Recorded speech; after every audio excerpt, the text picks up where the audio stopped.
लेकिन आप प्रश्न किससे पूछ रहे हैं कि वो डीजे वाले बाबू का जो गाना था वो वाला प्रश्न आप बताइए, उसमें कौन फेमस हुआ तो आप सुना। नमस्कार दर्शकों, एसएससी परीक्षा जो रद्द हुई है वो मामला आप सबके कानों तक तो ज़रूर पहुंचा होगा।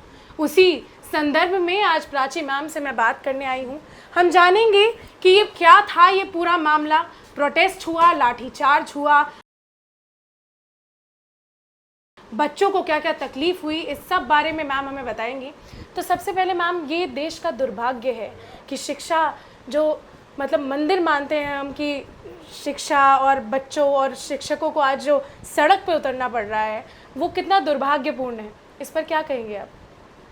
सबसे पहले बता दूं कि ये जो एसएससी एग्ज़ाम है इसमें ये फर्स्ट टाइम ऐसा नहीं हुआ है कि इस तरीके की दिक्कतें आ रही हैं। अगर पहली बार हुआ होता तो हम कह सकते थे कि भाई अब इसे ठीक कर लिया जाएगा। कि हर बार आश्वासन दिया जाता है बच्चों को कि अब ये जो नकल की व्यवस्था जो हो जाती है, आपकी पेपर लीक हो जा रहा था, इन सारी चीज़ों को लेकर के कानून भी बना दिए गए। 2024 में विधेयक आया है बाकायदा, जिसके लिए कि आपकी जो परीक्षाएं हैं इसमें किसी प्रकार की गड़बड़ियाँ नहीं होंगी पाया जाता है। तो हर स्टेट ने अलग अलग अपने कानून भी बना रखे हैं। कई कानून तो ऐसे हैं जो उम्र कैद की सजा का प्रावधान भी करते हैं, लेकिन इसके बावजूद ये सारी समस्याएं आ रही। और दुर्भाग्य की बात तो खैर इतनी है कि हम देश की 3rd लार्जेस्ट इकोनॉमी बन गए हैं। 4th लार्जेस्ट इकोनॉमी बन गए हैं। एग्जैक्टली विश्व गुरु बनने की बात करते हैं हम। विश्व गुरु बनने और गुरुओं को लाठियां पड़ रही हैं, गुरुओं को यहाँ पर लाठियां पड़ रही हैं। तो ये बहुत बड़ी समस्या हो जाती है कि किस प्रकार की जो हम लार्जेस्ट इकोनॉमी की बात करते हैं, हम व्यवस्था की बात करते हैं, हम विश्व गुरु बनने की बात करते हैं, तो वो कैसे किस संदर्भ में हम ये बातें कह रहे हैं। जी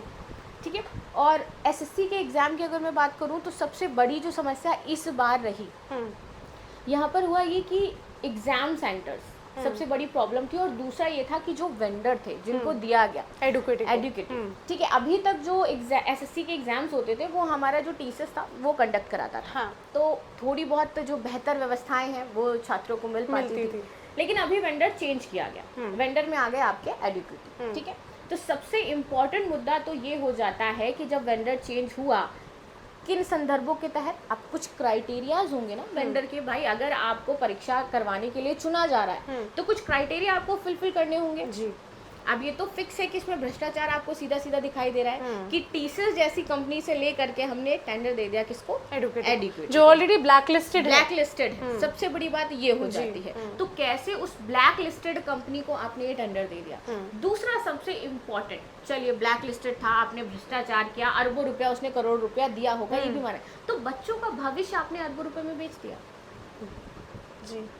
वो बच्चा जो ग्रामीण तबके से आता है, वो बच्चा जिसमें से बहुत सारे बच्चों के माता पिता ने शायद अपनी खेतियां बेच दी हों, ये सच है। आप देखिए मैम, जितने भी बच्चे यहाँ पर रह रहे हैं, चाहे मैं मुखर्जी नगर की बात कर लूँ, करोल बाग की बात कर लूँ, अदर जो आपके सेंटर्स है वहाँ की बात कर लूँ, बच्चे अगर दिल्ली पढ़ने आए हैं तो सारा बच्चा इकोनॉमिकली बहुत ज़्यादा सशक्त नहीं है। उनके पेरेंट्स या तो कहीं मजदूरी कर रहे हैं या तो उन्होंने अपना कोई ना कोई खेत बेचा होगा, वो बेचारे तब आकर के यहाँ पे पढ़ाई कर रहे हैं। एक तो उनको यहाँ पर रेंट की मार पड़ती है, दूसरी तरफ आयोग की मार पड़ रही है, और तीसरी तरफ आप देखिए कि पहले तो भर्तियां नहीं निकलती हैं, तो ये आयोग ही मार रहा है। और उसके बाद जब भर्ती निकलती है तो परीक्षाएं कैंसिल हो रही हैं, परीक्षाएं पेपर लीक हो रहे हैं और इस तरीके की व्यवस्थाएं दी जा रही हैं। आपने अभी बात की कि कई बच्चे ऐसे बैकग्राउंड से आते हैं कि उनके पास पैसे नहीं होते, सशक्त नहीं होते उतना इकोनॉमिकली।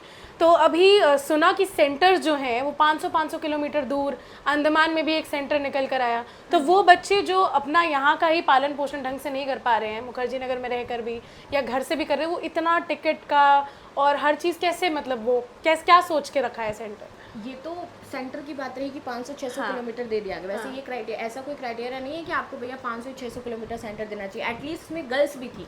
महिला सशक्तिकरण की भी तो आप बात करते हो, आप कहते हो महिलाओं तक शिक्षा पहुंचनी चाहिए, बेटी बचाओ बेटी पढ़ाओ का नारा है आप दे रहे हो। और 500 किलोमीटर कोई अपनी बच्ची अगर नहीं भेजना चाह रहा है, उसने 1 साल प्रिपरेशन करी है, तो वो बच्चा क्या करेगा? अब ये तो रही मैं लड़कियों की बात कर रही हूँ, क्या लड़कों को भी तो समस्याएं हो रही होंगी कि उनको हजार किलोमीटर दूर जाना है पेपर देने के लिए। बहुत सारे छात्रों ने तो इसलिए सिर्फ पेपर अपना छोड़ दिया कि भैया अनजान शहर, उनको नहीं पता है कहाँ पर क्या हमारा सेंटर है, सही सेंटर की लोकेशन भी कई बार नहीं दिख रही है। हम तो गूगल का यूज करते हैं ना, लोकेशन भी नहीं पता चल रही है वहाँ पर बच्चे सेंटर देने जा रहे हैं। मतलब बच्चे एक तो टिकट करेंगे और वो भी कंफर्म नहीं होती, वो भी कंफर्म नहीं होती, क्योंकि इस टाइम रक्षाबंधन का समय है, ऑलरेडी सारी आपकी वेटिंग में, तो बच्चा धक्का खाता हुआ जाता है ट्रेन में। उसके बाद अगर वो पहुंच गया है वहाँ धक्का खाते हुए, तो अब वो देखेगा रूम्स, और उसमें भी सबसे ज्यादा फायदा लोग क्या है, अपॉर्चुनिटी। हमारे यहाँ तो कहते हैं ना कि अगर कोई आया है कि एक वर्ड यूज किया जाता है, आपदा में हम अवसर तलाश लेते हैं, ठीक है। तो आपदा में अवसर पता है कौन तलाशते हैं? वो अब रिक्शा वाला कहेगा कि हम 200 रुपए लेंगे सेंटर जाने के लिए,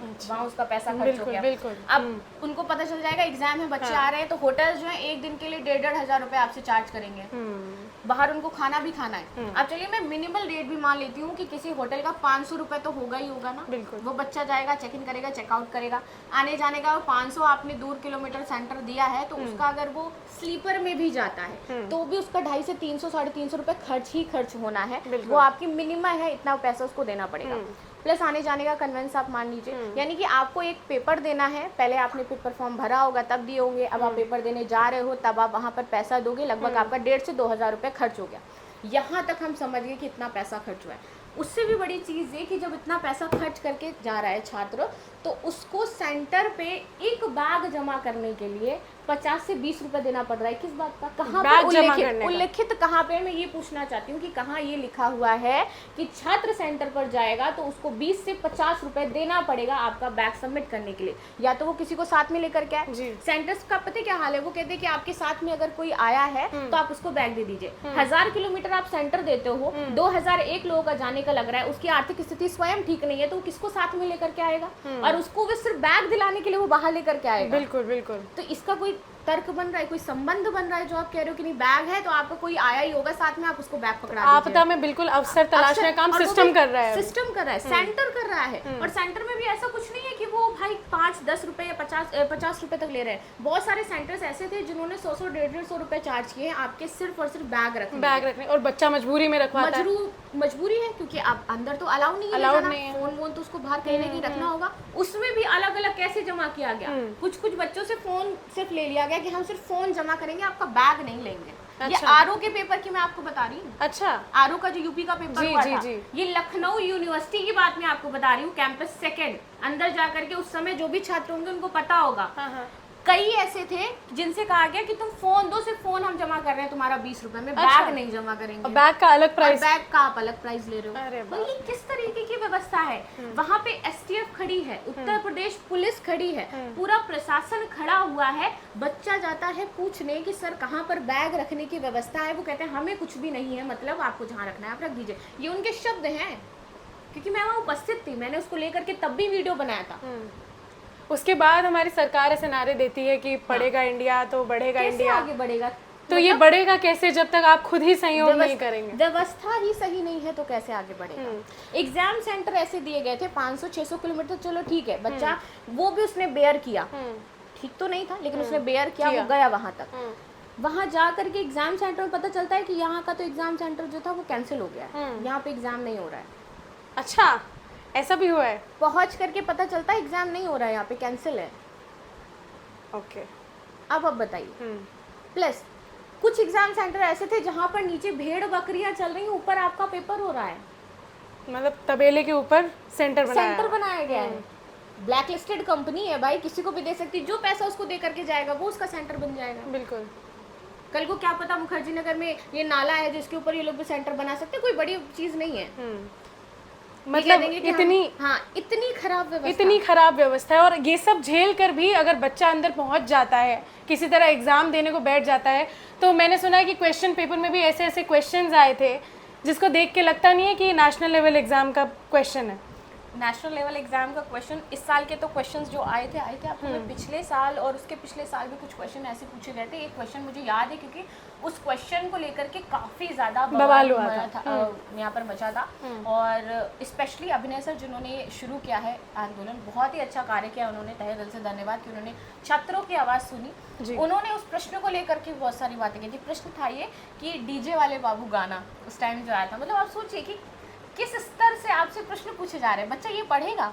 कि डीजे वाले बाबू गाने में से कौन सा सिंगर था जो बहुत ज्यादा फेमस हुआ उसके बाद। इनफैक्ट जब बच्चा प्रिपरेशन करता है तो सिनेमा से, गानों से थोड़ा अपने आप को दूर ही रखता है कि सारा ध्यान पढ़ाई पे लगा सके, और फिर सवाल वही आ रहे हैं जिसका कोई मतलब नहीं है, आपके कोई मतलब नहीं है। तो इस तरीके से प्रश्न पूछ रहे हो आप जी। भाई हमारे यहाँ बहुत बड़े बड़े शूरवीर हैं जिनसे प्रश्न पूछे जा सकते हैं, लेकिन आप प्रश्न किससे पूछ रहे हैं कि वो डीजे वाले बाबू का जो गाना था वो वाला प्रश्न आप बताइए, उसमें कौन फेमस हुआ था सिंगर, आप उसका नाम ले लीजिए।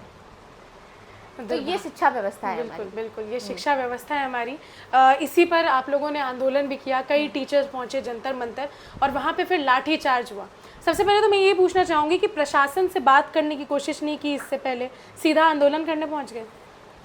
पहले प्रशासन को इन्फॉर्म किया गया था, बातचीत हुई थी, यहाँ पर कहा गया था कि आज की डेट इस दिन से, और पूरी तरीके से सोशल मीडिया पर बकायदा उसके लिए वीडियो बनाया गया था कि ऐसे ऐसे आज के दिन सारे टीचर्स को आना है, यहाँ पर धरना प्रदर्शन दिया जाएगा। तो प्रशासन को ऑलरेडी सारी चीज़ें पता थी कि यहाँ पर धरना प्रदर्शन होने वाला है, सारे जो लोग थे, और धरना प्रदर्शन में बहुत ज़्यादा उद्दंडता ना हो इसलिए छात्रों को बात करने के लिए नहीं ले जाया जा रहा था, सिर्फ टीचर जा रहे थे वहाँ पर बात करने के लिए। तो वहाँ पर क्या ज़रूरत है, जब टीचर 4-5 टीचर हैं आगे जा रहे हैं, प्रशासन से बातचीत करेंगे, यानी कि वो भी चाहते हैं कि व्यवस्था बनी रहे, और वो भी टीचर्स हैं, उनको भी पता है कि भाई हम व्यवस्था से खिलवाड़ नहीं कर सकते, उनसे ज़्यादा सिविक सेंस तो किसी को नहीं होगा। एग्जैक्टली, वो भी पॉलिटी पढ़े लिखे हैं, वो भी आर्टिकल्स के बारे में जानते हैं, उनको भी अनुच्छेद 19 के बारे में पता है कि भाई हमें पास बोलने का अधिकार है, और बोलना भी है तो हमें शांति से धरना प्रदर्शन करना है। तो इसलिए वो छात्रों को पीछे छोड़ करके खुद आगे जा रहे थे कि हम आगे जा करके बातचीत करेंगे। तो वहाँ पर लाठीचार्ज करने का क्या मतलब है? बिल्कुल, एक तरफ आप भविष्य कहते हैं, एक तरफ आप कहते हो कि शिक्षक अपनी बेहतर तरीके से जिम्मेदारियां निभाएंगे, हमारा जो आज का युवा है वो कल का भविष्य बनेगा, हमारे भारत को आगे लेकर के जाएगा, और 4th इकॉनमी बने हैं तो कल को हम 3rd भी बनेंगे। लेकिन जब आप उसी भविष्य के साथ ऐसा खिलवाड़ कर रहे हैं तो कैसे आप ये कह सकते हो कि आप अपनी इकॉनमी को 3rd लार्जेस्ट बना करके भी अपने भविष्य को संवार पाएंगे? क्योंकि 4th लार्जेस्ट बन करके तो मुझे नहीं लग रहा है कि हम संवरे हुए हैं कहीं से भी। बिल्कुल, तो मतलब अपने ही भविष्य पर हम लाठियाँ चला रहे हैं। हैं। तो जंतर मंतर पे जो धरना प्रदर्शन हुआ वो लाठीचार्ज के साथ एंड हुआ। उसके बाद अभी बातचीत की गई है मिनिस्टर से, नीतू मैम और ऐसे कई टीचर्स वहाँ पे पहुँचे हैं जिन्होंने बातचीत की है, और उन्होंने आश्वासन दिया है कि एसएससी का जो पेपर है वो वापस होगा, और बच्चों को इनफैक्ट जो 100 रुपये का एक चला था कि क्वेश्चन अगर गलत है तो 100 रुपये पहले जमा कीजिए, तो वो भी रिफंड होगा अगर बच्चे का आंसर सही हुआ। तो ये सब जो बातचीत हुई है उससे आप सहमत हैं, मतलब संतुष्ट है? 80% जो चीज़ें हैं वो रिजॉल्व हुई हैं इस चीज़ में कि हाँ भाई जो भी प्रॉब्लम्स हो रही थी उनको सॉल्व किया जा रहा है।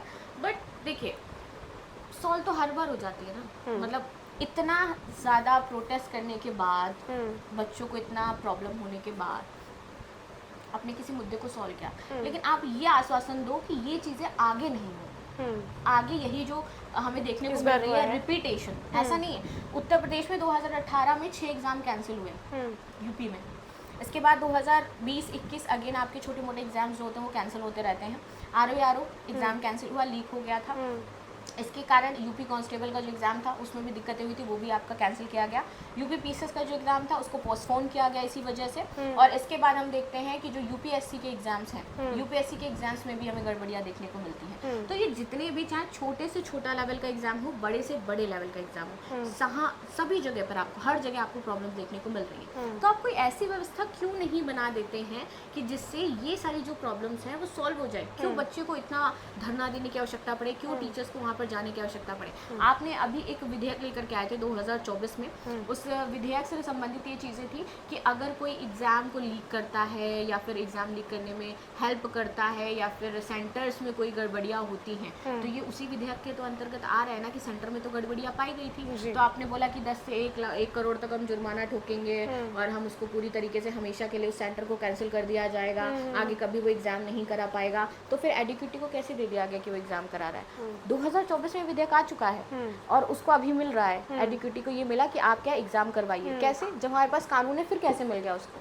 कानून है पर उसका हम लोग पालन नहीं कर रहे हैं। तो फिर ऐसे कानून बनाने का क्या फ़ायदा है जिनका पालन नहीं किया जा सकता है?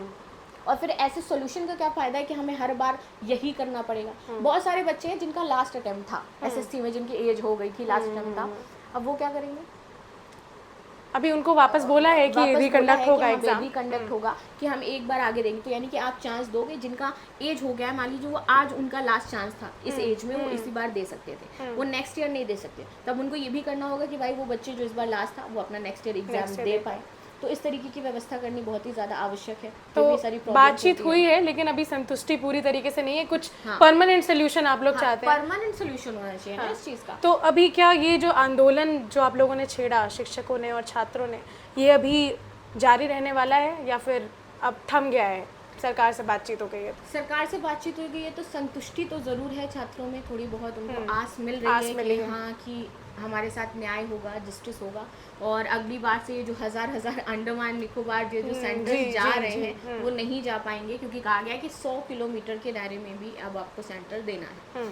सेंटर देने का अभी मैं आरओ से रिलेटेड भी आपको बताऊंगी। ये आरओ के जो भी एग्ज़ाम हुए, तो इस बीच अभी तक आरओ के सेंटर ना 150 किलोमीटर दूर कभी नहीं दिए गए थे, 200 आरओ के पेपर में भी इस बार सेंटर्स आपके बहुत ज़्यादा दूर दिए गए हैं। तो इस चीज़ का भी एक प्रॉपर सिस्टम बनना चाहिए कि कितना सेंटर्स कितना दायरे में हो, हाँ, कि वहाँ पर स्टूडेंट जाएंगे और कितने दायरे में सेंटर्स होना चाहिए महिलाओं के लिए और जो आपके जो छात्र हैं उनके लिए।